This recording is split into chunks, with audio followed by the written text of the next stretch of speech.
और इनकी सबकी विशिष्टता विलक्षणता के आधार पर इनके धारण करने से तत्त मंत्र मतलब प्रत्येक रुद्राक्ष को धारण करने का एक बीज मंत्र अलग है। इसके धारण करने से दरिद्र भी समृद्ध हो जाता है। जैसे गणपति जी को तुलसी जी नहीं, वैसे भगवती को रुआ नहीं रुआ।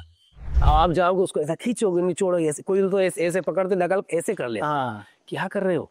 तुलसी जी को ऐसे कर ले, क्या कर रहे हो? भगवती है साक्षात, जगदम्बिका है, उनको प्रणाम करो, चप्पल जूते निकालो, अपने पवित्र अवस्था में होना चाहिए, प्रणाम करके निवेदन करके मैं आपको ठाकुर जी की सेवा के लिए ले रहे। तो वो जो नाड़ियां हैं 74,000 और उनमें जो 14 मुख्य नाड़ियां हैं, उन सभी नाड़ियों का जो बंधन है वो ब्रह्मांड है।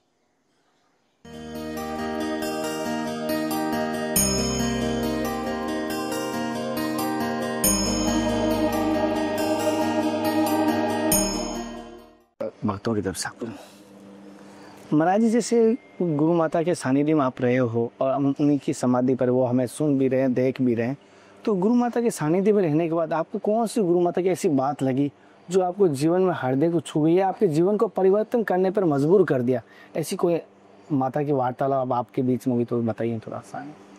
माँ के विषय में सबसे मूल बात है कि उन्होंने सबसे मुख्य बात, उन्होंने गुरु भक्ति को विशिष्टता प्रदान की।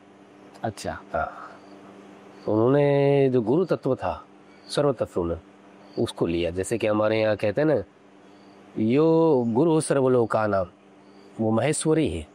जो भी आपको दिखाई देते हैं जितने भी तत्व, वो सभी महेश्वर है। गुरु तत्व मूल है। तो गुरु सेवा का उनको विशिष्टता रही और उन्होंने सर्व समभाव की बात को विशिष्ट बात, वो धर्म शास्त्राचार्य थे। धर्म विशारद की उपाधि उनके पास थी। धर्म रत्न की उपाधि उनको विद्वत परिषद द्वारा दी गई थी काशी में। व्याकरण उन्होंने अध्ययन किया था, साहित्याचार थी, डॉक्टरेट थी, डिलीट उन्होंने किया था, संगीत विशारद थी, संगीत की विशिष्ट। पर इतना सब कुछ होते हुए वे समभाव सबसे मूल, करुणा, प्रेम, वो समभाव रहते थे, उन भेद नहीं रखते थे। अच्छा, तो जैसे गुरु कृपा ही कैवल्यम कहा गया, इस कैवल्यम का अर्थात क्या कहना चाहती है मैया? कैवल्यम का मतलब अर्थात ये है कि आपको जो सब कुछ चाहिए, जैसे कहते हैं ना कि एक मास्टर की होती है, तो ये जो गुरु कृपा है मास्टर की, ब्रह्मांड की समस्त हर प्रकार की आप जो जानकारी चाहते हैं, जो आपकी जिज्ञासा है, आध्यात्मिक हो कि आदि देविक हो, आगे भौतिक हो, ये तीनों प्रकार के जो ताप है, इनकी जो शांति का जो उपाय है, वो जो मार्ग बताने वाला, वो एकमात्र गुरु है। अच्छा, तो ये गुरु कृपा कैसे प्राप्त की जा सकती है? गुरु कृपा प्राप्त करने की जो हमारे उपनिषद का जब हम अध्ययन करते हैं तो उसमें बात आती है। जैसे कि उपनिषद का जब हम प्रारंभ भी करते हैं तो उसमें गुरु के द्वारा एक जो मंगलाचरण कहते हैं, उसमें सहना भवतु सहनो भुनक्तु सह वीर्यम तवावहै। तो वहाँ गुरु कहता है कि मेरे शिष्य का और मेरा दोनों का कल्याण हो, दोनों को तेज हो, दोनों को बल हो, दोनों को बुद्धि हो, दोनों को विवेक हो, ये गुरु कहता है। तो गुरु जो है वह आपको जो प्रदान करता है मार्ग, वो उसकी पूरे जीवन की तपस्या का निचोड़ होता है। तो आपको ये समझना पड़ेगा कि ये जो जिन गुरु के साथ हम बैठे हैं, इनकी जो परंपरा है, जैसे हमारी परंपरा है, तो हमारे नारायण अखिल गुरु परंपरा है, नारायण से भगवान सदाशिव सारा समारंभ में, तो अभी तक का जो पूरा निचोड़ है, ये जो वर्तमान में जो गुरु आपके सामने बैठा है ना, तो पूरा निचोड़ आपको दे रहा है।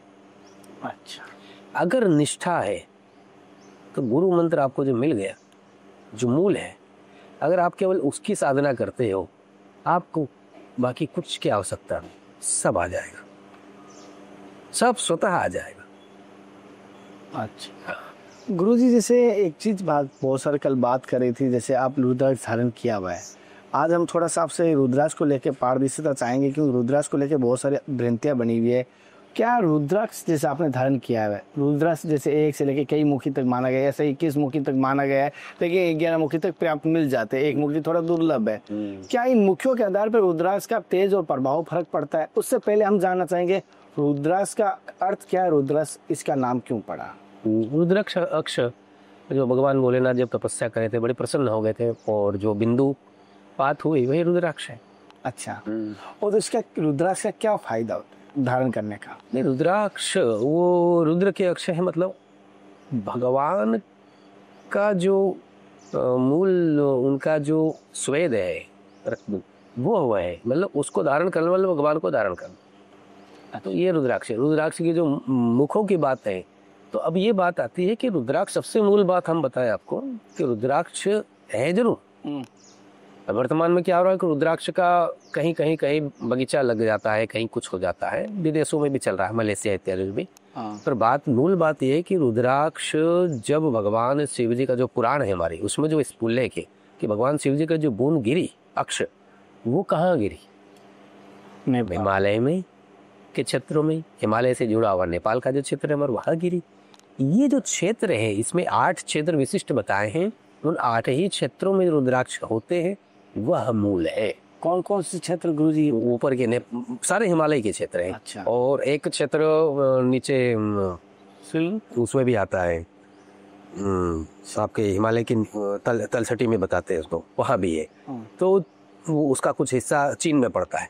चीन वाला वो हिस्सा तिब्बत वाला, हाँ, वो वाला हिस्सा हमारा हिमालय का हिस्सा, नेपाल का हिस्सा, ये जो क्षेत्र है, इनमें ही जो रुद्राक्ष के वृक्ष है, उनमें जो रुद्राक्ष है वही वह है जिसको धारण करने की महिमा बताई गई। अच्छा। हाँ, 1 मुखी हो, चाहे 14 मुखी हो, चाहे 21 मुखी हो। अच्छा। और चाहे ये गौरी शंकर हो, ये और विलक्षण है। हाँ, ये दुर्लभ है। हाँ, ये गौरी शंकर है, गौरी और शंकर दोनों हैं इसमें। इसी प्रकार से गणेश भी आता है, एक ब्रह्मा विष्णु महेश भी होते हैं। ये सब विशिष्ट है, विलक्षण है। अच्छा। और इनकी सबकी विशिष्टता विलक्षणता के आधार पर इनके धारण करने से तत्त मंत्र, मतलब प्रत्येक रुद्राक्ष को धारण करने का एक बीज मंत्र अलग है। अच्छा। हाँ, हमारे गुरुदेव जो है पूज्य जो है लक्ष्मण चैतन्य ब्रह्मचारी जी महाराज, उन्होंने रुद्राक्ष मीमांसा सभी पुराणों और ग्रंथों से संकलन करके एक रुद्राक्ष मीमांसा करके एक पूरा ग्रंथ बनाया है। उसमें मीमांसा है पूरी रुद्राक्ष की। तो उसमें उन्होंने सभी ग्रंथों का समावेश किया है। उसमें उन्होंने वो सब कुछ बताया है कि अगर आप 1 मुख रुद्राक्ष धारण करते हो तो आपको कौन सा मंत्र जपना चाहिए, किस प्रकार से धारण करना चाहिए, रुद्राक्ष की शुद्धिकरण कैसी होती है, प्रतिष्ठा कैसी होती है ना। उसको आपको जब माला बनाते हो तो माला कैसी बनानी चाहिए, रुद्राक्ष का मुख किधर होता है, पुच्छ किधर होता है। जैसे माला हम बाजार से खरीद के धारण कर लेते हैं, ये विधान नहीं है। अच्छा। हाँ, रुद्राक्ष को मुख और पुच्छ वो देखना चाहिए, पुच्छ मुख मिलते चलने चाहिए। अब माला बनाने वाले तो बेचारे व्यापारी हैं, तो किसी प्रकार भी बना रहे हैं, है ना, तो देख नहीं रहे, तो उस प्रकार से देखना चाहिए। उसके पहले जो कपास है जिसमें उसको पोया जा रहा है, उसकी शुद्धि का विधान है। अच्छा। हाँ, वो जैसे धागे में पोएंगे उसकी शुद्धि का विधान है। वो कितना लेना है धागा, उसका भी विधान है।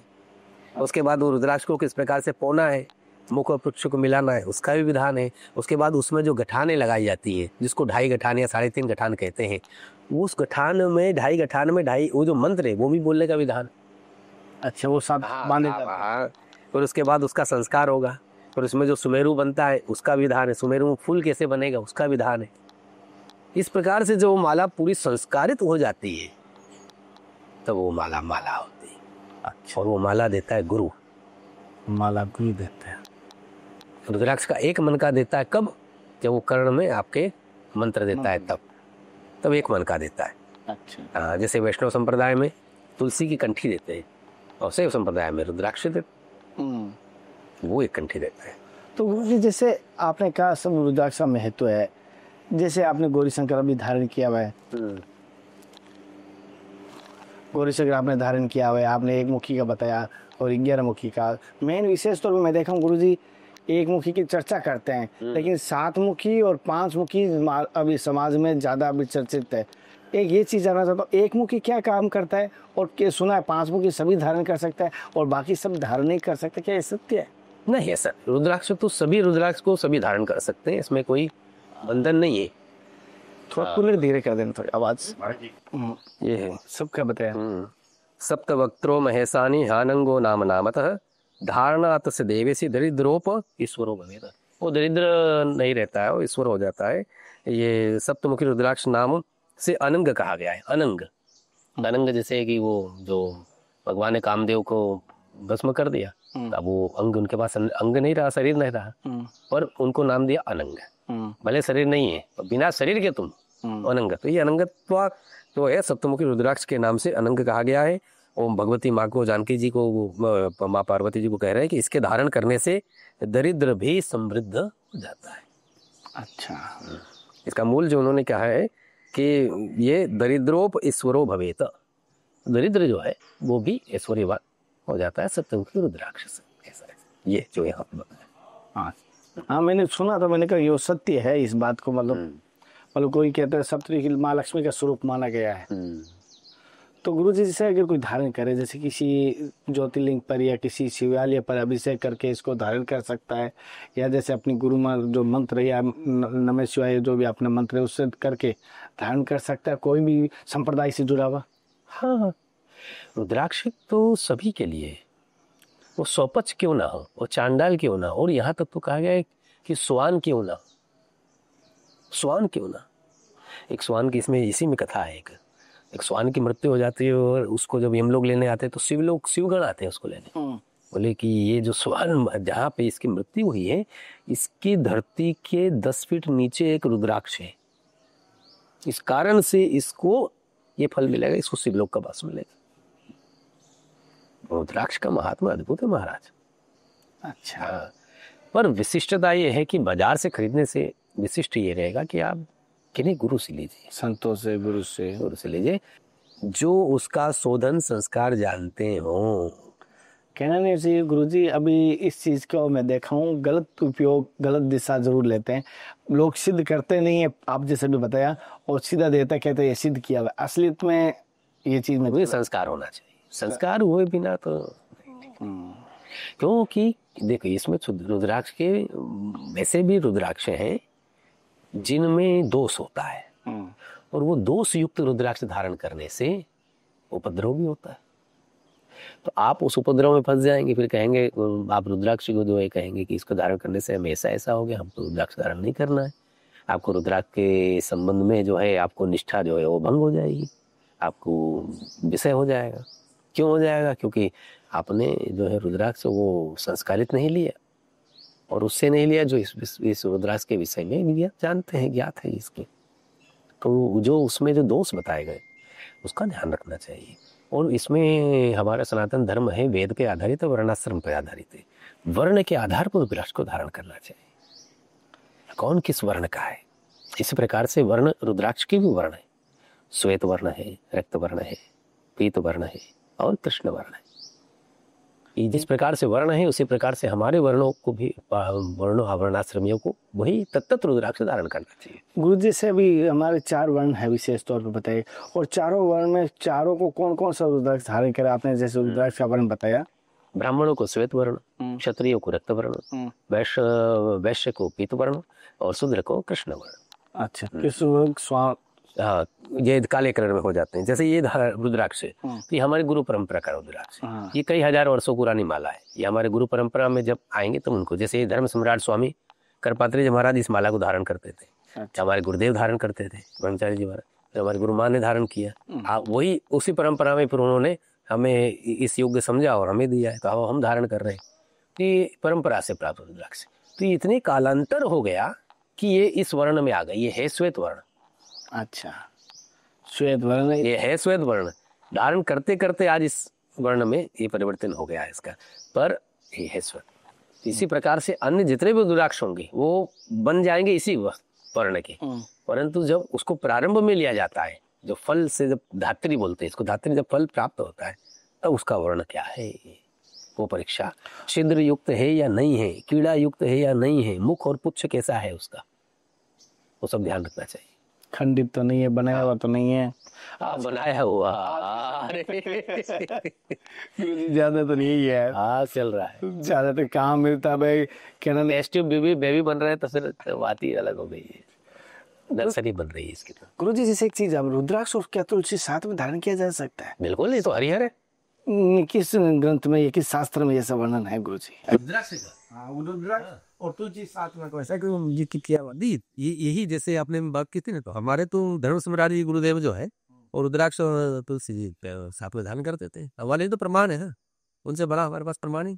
हाँ, शास्त्र की बात करेंगे तो उसमें हरिहर यज्ञ का, हरिहर मिलन का, हरिहर व्यवस्थाओं का वर्णन है, जब हरिहर जो रहता है चतुर्दशी, वैकुंठ चतुर्दशी, उसके दिन जो है भगवान नारायण को जो है बिलपत्र की माला और रुद्राक्ष माला धारण कराते है, और इधर जो है नारायण की तरफ से उनको तुलसी जी की माला और वो धारण कराई जाती है। जगन्नाथपुरी में वो शिवलिंग पे तुलसी और बेलपत्र दोनों चढ़ते हैं, मैं दर्शन करके आया। नहीं, तुलसी मात्र गणपति जी को छोड़कर सब कुछ आती है। गणपति जी को तुलसी का भोग नहीं लगता, चढ़ती ही नहीं है उनकी, बनती भी। हाँ, वो कथा अलग है। तो तुलसी केवल गणपति जी की, केवल गणपति जी को छोड़कर तुलसी सबको चढ़ती है, महादेव को, विष्णु भगवान को, भगवती को, सूर्य भगवान, सब कुछ। मेरी बहनें बहुत ध्यान देना, जो गांव में पूजा मंदिर जाके करती है, तुलसी लेती है, सभी देवताओं को आगे रखती है, गणपति जी को नहीं रखना। गणपति जी को नहीं रखना, ये ध्यान से सुनना। और मतलब और इसमें एक चीज और भी समझ, जैसे गणपति जी, तो गणपति जी को दुर्वा प्यारी है ना, दुर्वा प्रीत है, तो दुर्वा, और उसमें भी श्वेत वर्ण हो तो बहुत बढ़िया है ना। परंतु दुर्वा कितनी, बोले एक ही भोग है, एक पर्याप्त है। पर कैसे चढ़ाना है, केवल गणपति जी को चढ़ाना है। गणपति जी के पास में रिद्धि भी है और मैया सिद्धि भी है, पर भगवती को दुर्वा नहीं है। जैसे गणपति जी को तुलसी जी नहीं, वैसे भगवती को दुर्वा नहीं हुआ। कार्तिक जी को चढ़ता, विष्णु भगवान को भी चढ़ता, कब? चतुर्दशी पे, है ना, क्योंकि वो कड़वा है तो विष्णु भगवान चलो एक दिन तो पाते है ना, औषधि के रूप में। परंतु सूर्यनारायण भगवान को बिलपत्र कदापि नहीं, दुर्वा भगवती को कदापि नहीं, तुलसी जी गणपति जी को कदापि नहीं, स्मरण रखना चाहिए। वो समी पत्र शिव जी को भी चढ़ता है, भगवती को भी चढ़ता है, गणपति जी को चढ़ता है, विष्णु को भी चढ़ता है, सूर्य को भी चढ़ता है। समी पत्र जो है वो सबको चढ़ता है। एक तुलसी दल चढ़ाओ या 1000 तुलसी दल चढ़ाओ, एक समी पत्र चढ़ाओ, बराबर है। अच्छा, 1000 बिलपत्र चढ़ाओ, एक समी पत्र चढ़ाओ, बराबर है।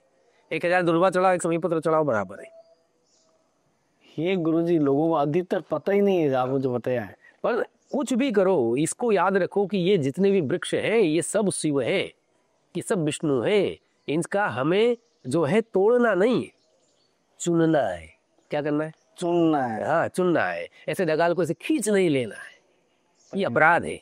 वो श्री वृक्ष है, बिलपत्र है ना, श्री वृक्ष भगवती लक्ष्मी का साक्षात स्वरूप है। आप जाओगे उसको ऐसा खींचोगे, निचोड़ोगे, ऐसे कोई तो ऐसे पकड़ते डगाल ऐसे कर ले। हाँ, क्या कर रहे हो? तुलसी जी को ऐसे कर लेते, क्या कर रहे हो? भगवती है साक्षात, जगदम्बिका है, उनको प्रणाम करो, चप्पल जूते निकालो, अपने पवित्र अवस्था में होना चाहिए। प्रणाम करके निवेदन करके मैं आपको ठाकुर जी की सेवा के लिए ले रहे, आपको भगवान भोलेनाथ की सेवा के लिए ले रहे हैं। इस प्रकार से चुनना है, चुनना है, और एकमात्र है, पर्याप्त है। अच्छा, बेलपत्र जैसे कि 1000 बेल नहीं, त्रिगुणम त्रिगुणाकारम त्रिदलम त्रिरायुधम त्रिजन्म पाप संहारम, क्या कहा? बिल्वाष्टक बनाया ना शंकर, एक बिल्वम शिवार्पणम, केवल एक। काशीवासी निवासी च काल भैरव दर्शनम प्रयागे माघ मासे च, इन सबका फल मिल जाए कब? एक बिल्व समार्पण। कोटि कन्या महादानम, एक बिल्व समार्पण। वो ऐसा कहा है कि 7 बिल्व 10 बिल्व नहीं ना, कोटि बिल्व लक्ष बिल्व ऐसा नहीं कहा, एक बिल्व। तुलसी पत्र एक पर्याप्त, दोहन न करो, शोषण नहीं, काम नहीं करना। इस पे बहुत विशिष्ट ध्यान रखना चाहिए। एक बिल्व पर्याप्त है, एक वही पर्याप्त, और उनमें भी अगर मानसिक पूजा करते हैं तो और अच्छा है। जब कभी कभार यात्रा में रहते हैं, कभी कभार करने का सौभाग्य मिलता है। गुरुजी एक चीज अभी जैसे सुना है कि रुद्राक्ष जिसका धारण किया है उसकी अकाल मृत्यु नहीं होती है, उसका मतलब कभी कभी कहते हैं कि उसकी दुर्गति नहीं होता है, प्रेत नहीं बनता, भूत नहीं बनता। ये स्पष्ट है, ये भी ये शास्त्र का स्पष्ट वचन है, स्पष्ट है। अच्छा, और रुद्राक्ष ऐसा है जैसे कि तुलसी मैया को धारण करने के नियम है। कुछ वैष्णव जो है स्नान इत्यादि करते समय तुलसी मैया को निकाल देते हैं। कुछ वैष्णव बोलते कि नहीं, इसका जल मिलना चाहिए। तो वहाँ थोड़ा सा बात है कि रहना चाहिए या नहीं रहना चाहिए। पर रुद्राक्ष का स्पष्ट है, शमशान में जाओ पहने रहो। तुलसी जी मैया को लेकर शमशान नहीं जाने का। हाँ, ये तो है ना, रुद्राक्ष पहने रहो, कोई दिक्कत नहीं। कहीं भी कई लोग सोते समय रुद्राक्ष निकालते हैं, पर अमर गुज कहते नहीं, कब प्राण चले जावे ना। जैसे कि तिलक के संबंध में वैष्णव में और ग्रंथों में लिखा है कि तिलक जो है और शयन के पूर्व निकाल देना चाहिए। पर हमारे महात्मा संत जन बोलते कि भैया हमको क्या पता कि शयन करते समय समाधिस्तम, क्योंकि हमारे कार्य तुम वाक्याजम कर्म जिम्मा सर्वनयन जवान संभावराधम भेतम वेतम सर्ववेत समस्व। तो वो जो हम अगर उस समय समाधिस्थ में है तो उसी समय प्राण चले गए तब तो चंदन नहीं रहा तो भगवान कैसे मिल जाएंगे दर्शन देने? नहीं नहीं ऐसा। तो रुद्राक्ष सभी सभी मतलब कौवे को पहना दो, आप कोई दिक्कत नहीं, कुत्ते को पहना दो, कोई दिक्कत नहीं। और समय सदैव धारण करो, सदैव। गुरुजी एक आपने अभी तिलक की बात की, मुझे याद है, ये क्या पता दंत कथा है या सत्य है, हमारे राजस्थान में कहते हैं कि बिना तिलक का अगर कोई सामने में हाँ, उसके सुगंध इतने खराब है, उससे अच्छा घर जा जाना, वापस चला जाना। बिल्कुल है, बिल्कुल सच है। हाँ। तिलक अगर नहीं है और वो दर्शन हुआ आपको तो गलत है, आप सुपुर्द है। शकुन शास्त्र है, शकुन शास्त्र है। अब देखिए नहीं, भगवती कहती हैं अपने मंगल मूद में कि जो तुलसीदास जी ने लिखा उसमें है, बा मंग फरकल लगे, ऐसा कहीं नहीं शास्त्र है। तब ये जब उनका युद्ध होता है तब भी कैसे, जैसे कि हमारा अश्वत्थामा जी जन्म हुआ तब क्या शकुन हुए, और दुर्योधन जब का जन्म हुआ तब क्या शकुन हुए। तो शकुन तो है ना। नल नहीं, उसकी दमयंती की कथा सुनो आप, उसमें भी वो स्पष्ट कहा, नल को स्पष्ट उनको कह रहा है सुख, आई रुको।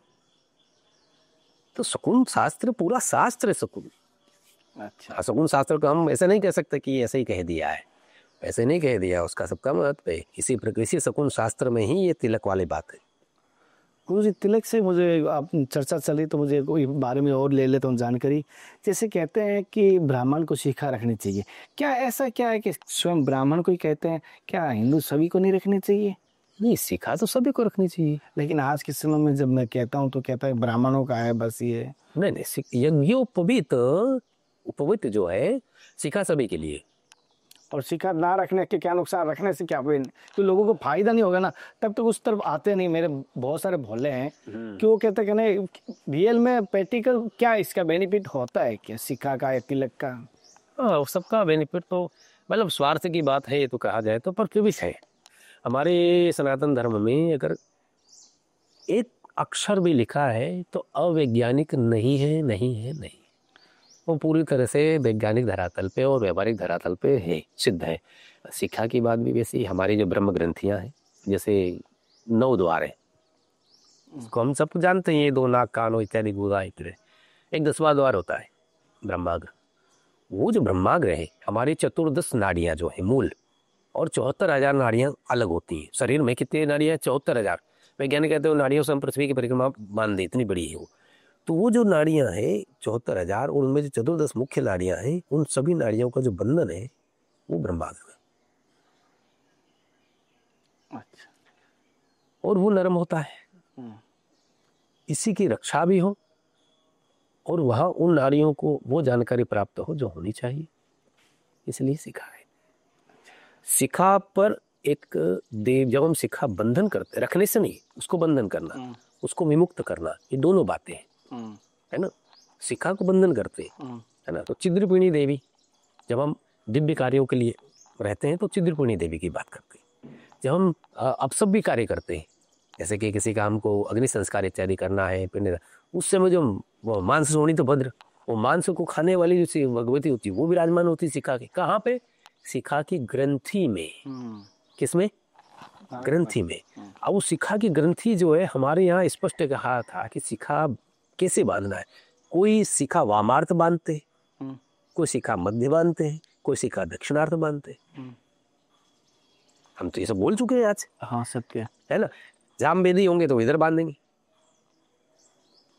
यजुर्वेदी होंगे वो इधर बांध, सीखी बीच में रखेंगे, अथर्ववेदी इधर बांधेंगे, वो सब हम भूल चुके हैं। हम तो इतना सब भूल ही चुके हैं कि वामार्थ। जैसे दक्षिण भारत में देखोगे तो वो लोग शिखा को इधर रखते हैं, साइड में रखता हूँ, है ना।